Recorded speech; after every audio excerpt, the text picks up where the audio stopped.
What's up, guys? Welcome again to New Angle Sports Talk. Today we're going to recap Toronto versus the Orlando Magic Game 3. Big game. It was really exciting all the way to the end, so let's just jump right in.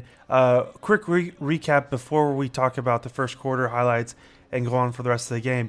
Let's just talk about some of the matchups and some of the key things that happened before this game. So Kawhi in the first two games has just been solid, honestly. He just playing good offense, playing good defense, getting a shot, being patient on the offense and the defense, really.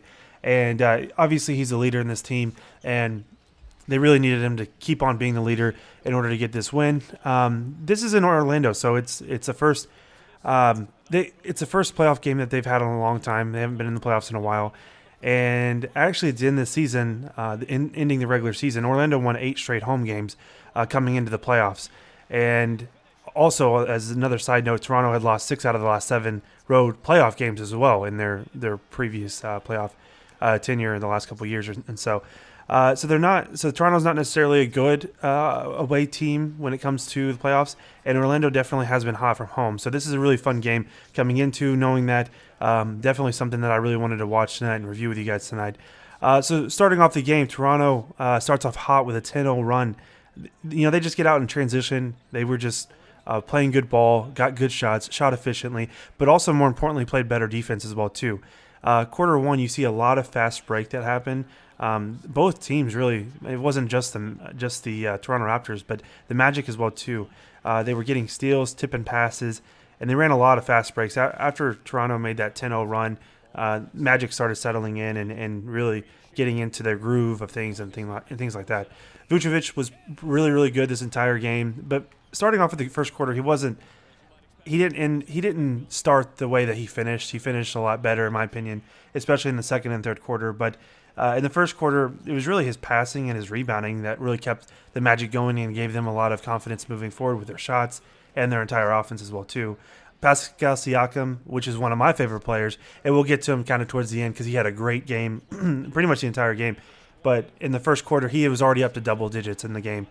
So he came out ready to play, and you'll see some of the highlights as they're running on the screen here. Some of the highlights that he had, especially in the second half as well too, just clutch the entire night basically. Now jumping over to quarter two, Orlando was double teaming everything that was in the post. That's what I noticed from them. Whenever Kawhi Leonard did not have a great game, the reason for that is because every single time anybody would catch the ball and try to get in the post, which is a lot of Kawhi's game. He does a lot of stuff in the post and in the mid range as well too. They were double teaming everything pretty much on the catch. Now also on the dribble as well too, when somebody was penetrating as well too. They were double teaming him, and it made it harder. Whenever you're passing out of double teams, usually your passes aren't very crisp. They're delayed. They don't get there on time, and that was really to show for the Magic. The Magic's defense really played a big factor into that because it threw Kawhi off his game pretty much, I thought, the entire night. Now, one other person that I had really noticed that played really well, and maybe the stats don't really show this, is Michael Carter-Williams.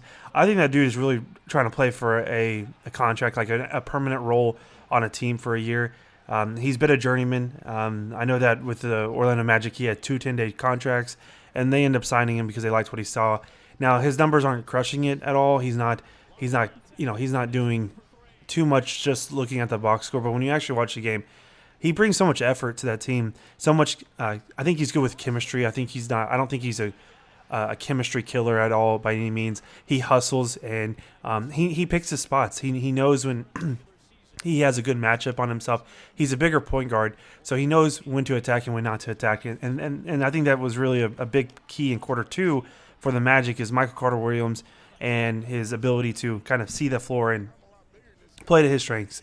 Now, a lot of the games that we've been watching, like, for example, the Clippers and the Warriors games, there's been foul trouble early, and that carried over into the Toronto series as well, too, it looks like, because Kyle Lowry had 3 fouls already with 6:28 left in the second quarter. Now, this could have been really big because Van Fleet he's a sub that came in, and he's the backup point guard with the Raptors, but he has not played well at all this series at all, and even really at the end of the regular season as well too. So this is the moments that I'm talking about where the Magic should have picked up where they knew that they needed, where they had the matchup with them. Like if Michael Carter Williams is an oversized point guard from your average size point guard, and Fred VanVleet is like 6'1" or whatever he is, that's another matchup that you could see that they could have taken advantage of more or tried to do a lot of switching. And he's super fast, VanVleet is, so he can recover on defense pretty well. However, if you have a size disadvantage, get it low, get it into the post, and run your offense that way. Now, the Magic did have they did have a good comeback at the end of the second quarter. Terrence Ross had a really good game as well too. Specifically, he had hit a big time half court shot, and you're going to see that, like I said, on the highlights if you haven't already seen that. Big time half court shot. The whole Orlando Magic stadium was just pumping at that point. Now, when we get into quarter three, right after halftime, it was more of the same from quarter two with Orlando. They got Vucevic the ball. He was posting up well. He picked his spots, like I said. He shot efficiently. And again, his passing and his rebounding is that's really his strong suit. No, he averages 20 points a game right now, and this is his first time being an All-Star. But the reason why he sets himself out, from other big men and things like that is basically his passing ability, and his rebounding ability isn't bad at all.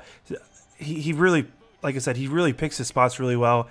He gets back on defense when he needs to, but if he reads the box out, I feel like he gets himself in position to get that offensive rebound and I don't think there's a bigger confidence booster for your team than offensive rebounds are and second chance points are.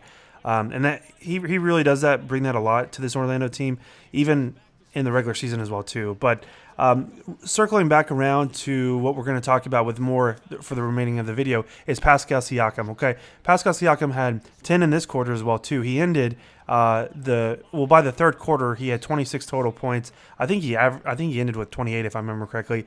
But he had already set his career playoff high with 26 total at that point. He had beat it by that point at 26. Now, I think like I said, he kept on scoring. I think he ended with 30 total. But Pascal Siakam is going to get paid this summer. Now, he can re-sign this summer as a restricted free agent. He's going to re-sign. He's going to get a big old contract, and he should. This is the time where you get your contracts. If you're an NBA player, is getting them in playoff time, is performing in playoff time, and he's showing that. He's showing that he can play. And again, watching the fourth quarter here, it gets tight in the fourth quarter. And he's the one taking the clutch shots because Kawhi Leonard wasn't having a good game. And, of course, the Raptors, big part of their run to end the quarter was Pascal Siakam. The Raptors ended with a 16-4 run to end the quarter. Now, jumping into the final and last quarter four, Magic, they just didn't come out hot. They just didn't come out with that energy. They had really no defensive energy, but also the crowd wasn't into it anymore, it felt like. They didn't end the quarter strong. Like I said, the Raptors had ended the quarter with a 16-4 run, and I don't think that they really got re-energized at the break coming into the fourth quarter. I felt like they should have readjusted and really kind of got back into it at that point. And again, they didn't take advantage of that either as well too. One other thing is this is similar in quarter three as well too. The Magic, they got into the bonus early. However, they didn't really take advantage of it. Now they're not the best free throw shooting team, but I don't think they're terrible by any means. And with 6 minutes left, so half the quarter left, Orlando got into the bonus. And again, this is what playoff basketball. This is when you slow down your offense, you get fouls, you make smart basketball decisions, smart plays, things like that. And it just didn't happen again. They didn't take advantage of it. That was another big thing. They couldn't take advantage of getting into getting free throws and getting good foul shots off and making them as well too. But that was pretty much it until the last couple minutes of Orlando of the game when Orlando Fournier specifically, he's kind of their dead eye shooter on the Orlando Magic. He didn't make a single shot until about 4 minutes left in the game. He had a big three. Now, he shot another three like a possession later, and he missed that one. But if he would have hit both those threes, that would have been massive. But the first one was pretty massive as well, too.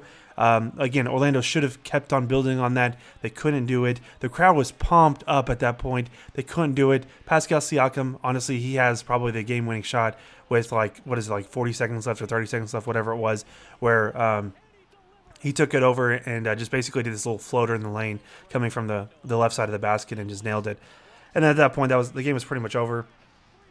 The Magic did have two attempts to hit a three and try to get it a little bit closer to try to win the game on free throws, that kind of thing. But it just wasn't available for them tonight. And it was a good game though. It was a very fun game. You're like you said, you're seeing the highlights on the game on the screen right now. Really fun. It was fun to watch this one, and I can't wait to see game 4. This is game 3. It just ended, and can't wait to see game 4 as well too. So that was pretty much it, guys. If you have any comments, go ahead and leave them in the comments. Like, subscribe. Let us know what you want to talk about. We'll see you in the next one.